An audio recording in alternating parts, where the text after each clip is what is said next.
Well, if you've ever driven much, which hopefully you have driven much, but a long time ago, you probably saw one car a lot more than you see today. That's the family sedan. The family sedan has really disappeared from the American landscape. We just don't have them anymore. Instead, we have SUVs and compact SUVs and minivans, but the family sedan just doesn't exist. But the one thing that was great about the family sedan was that it always worked. It wasn't flashy, it wasn't luxurious, didn't have special bells and whistles, but it had what it needed to get families from point A to point B every single time.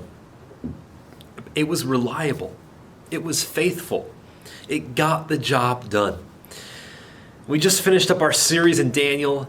You know, Daniel was like the family sedan of God's servants. 70 years he was in Babylon and nothing changed. He didn't have a flashy ministry, didn't have billboards with his name on it, didn't have a radio show or TV show, didn't have a podcast, didn't have a YouTube channel. In fact, Daniel was working hard for 70 years to be a good influence in kings' lives, and more often than not, a new king came and left, and he was in trouble again because they didn't want to hear about God, or they didn't want God to change their lives. But Daniel was faithful for 70 years, faithful to what God had called him to.